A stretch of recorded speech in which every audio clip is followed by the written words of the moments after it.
My perfect day is being here with you. It's about time. It's about time for leaders to stop using fear and intimidation as a motivating force. No one, and I mean no one, has ever become a better person because a leader threatened them. Real leaders deal in hope, not fear. There's some new research that's very exciting around hope. That research is proving that hope might be the most important feeling state that we can experience. Studies now reveal that hope is the key to good health, the predictor of a meaningful existence, and an indicator of successful performance. And now there's cutting-edge research showing that hope is a skill you can acquire. I want to tell you the story of how I learned about the power of hope from an amazing leader named Sister Amadeus. Through my work with Eden, I came to know and love a number of exceptional administrator leaders. None of them had more heart or courage than Doreen Spees. She was the administrator of a home in Nebraska that was owned by an order of nuns. She called them her nunny bunnies. This order of nuns also owned some homes in the Caribbean. And these homes were caring for the poorest of the poor. And the nuns in Doreen's home asked her to go and help these homes. So she had taken a mission group down to a home at St. Lucia the year before, and she was returning the next year, and she invited me to come with her.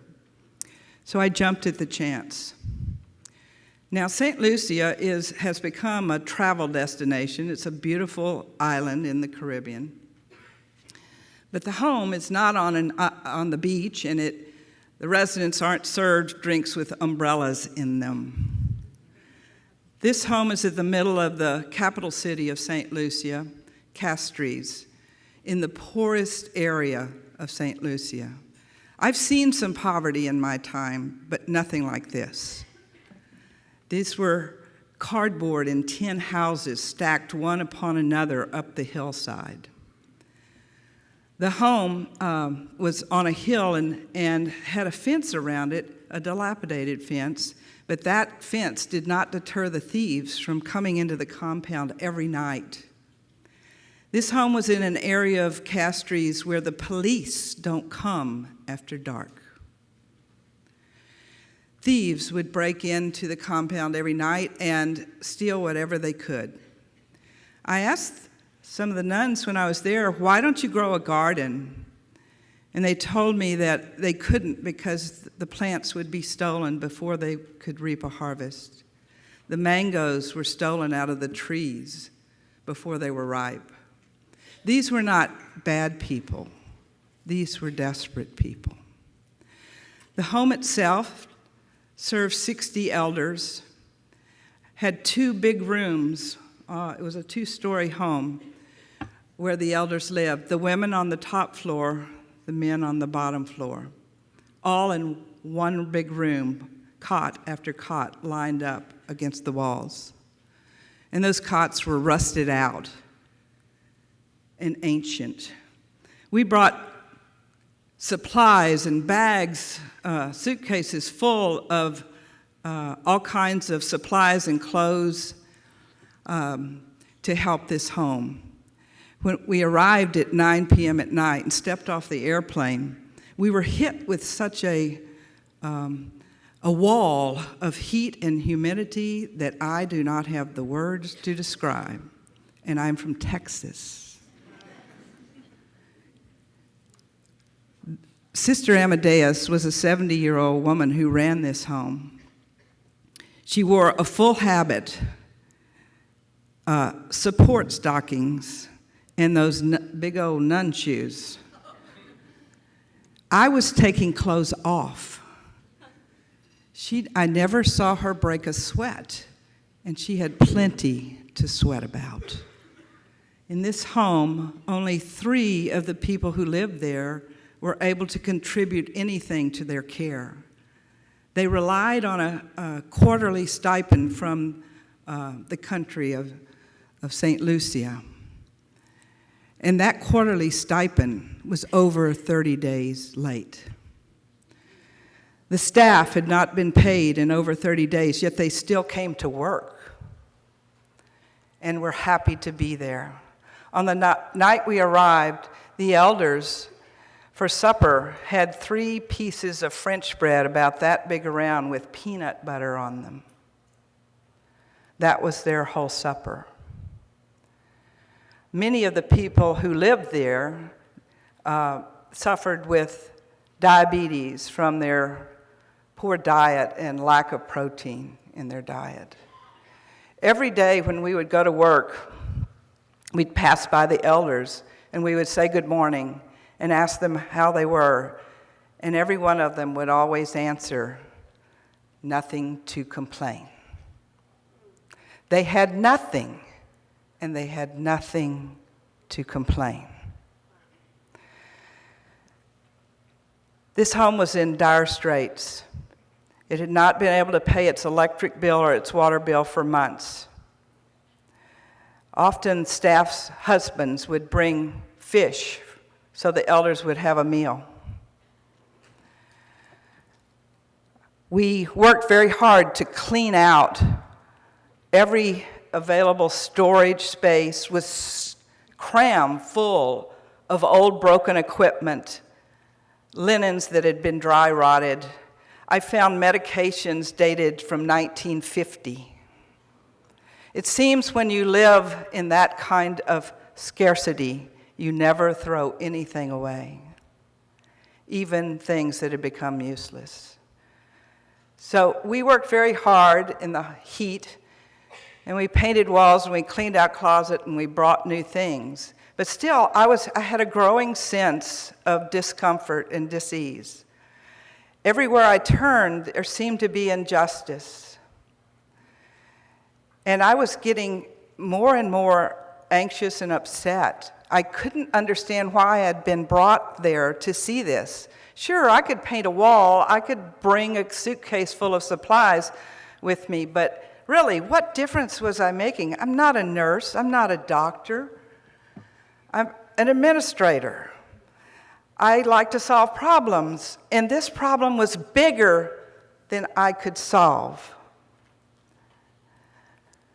One day, the Minister of Health from St. Lucia was supposed to come and visit all the homes.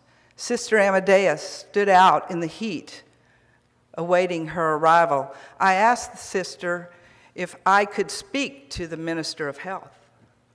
She said, no. I said, why not? She said, because you'll only anger her, and I do not need her anger. Wise woman.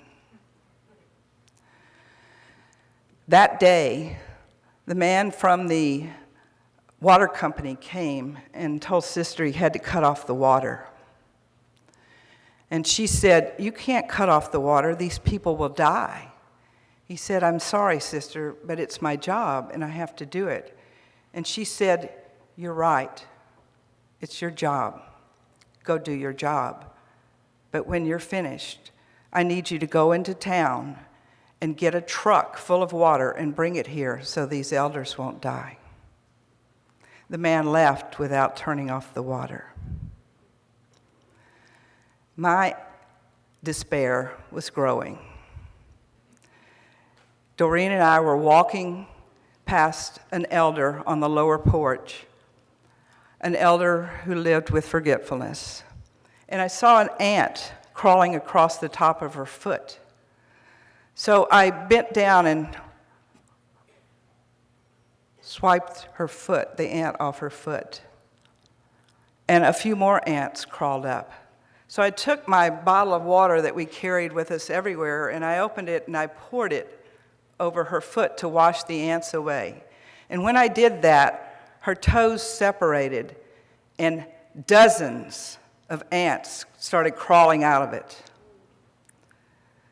I was pouring water, and I yelled at Doreen, "Go get a nurse." And I was trying to get the ants off of this elder. Finally, one of their nurses came, and I looked up and I saw what she had in her hand. It was a can of bug spray. And I yelled, "No! Doreen, go get one of our nurses." Finally, I got the ants off of her, and our nurse came and took her to care for her. And I lost it completely. The sun had addled my brain. I went into full administrator mode. I needed information. I needed to know what was going on here. And I yelled at Doreen, "I need to see the budget."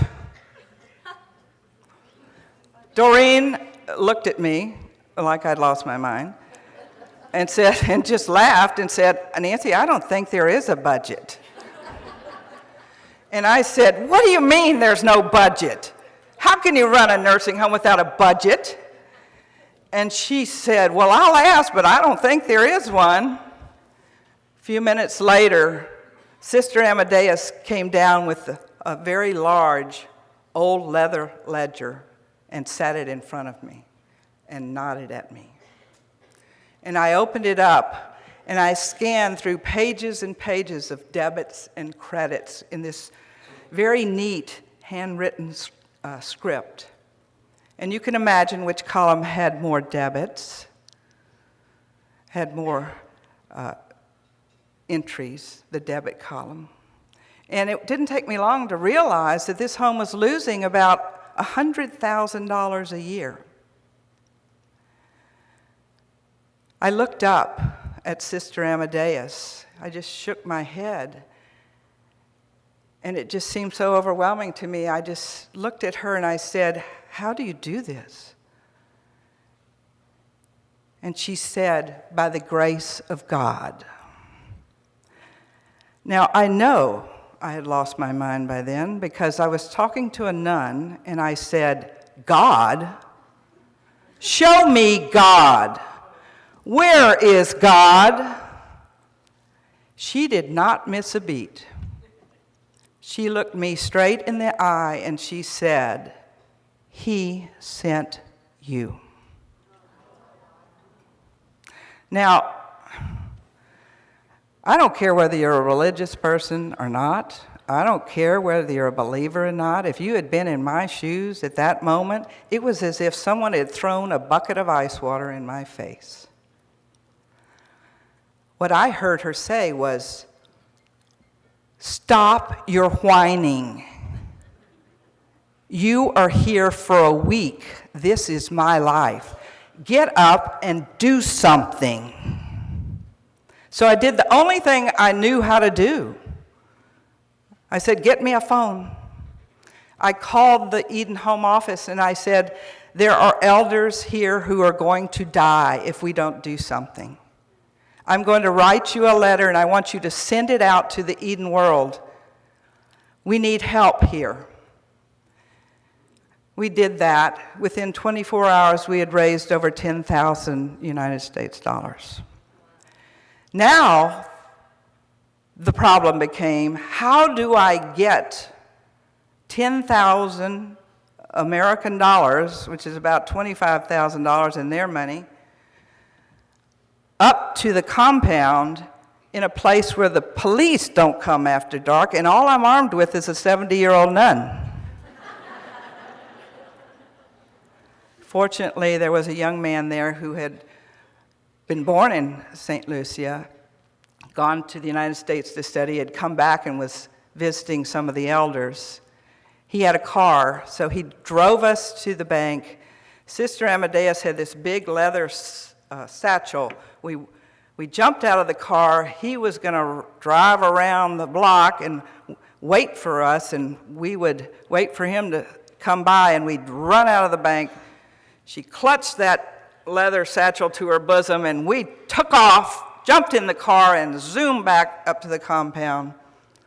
I wondered what she would do with the money. Would she pay off the water bill, electric bill? A few minutes later, I got my answer. There was a line of staff members going up to her room to get paid. Yes. Sister Amadeus was a true leader.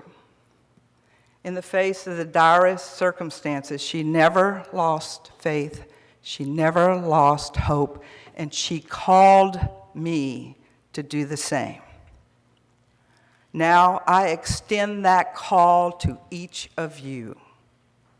This is your time. This is your time to lead from a place of hope, not despair. You need to remember, He sent you.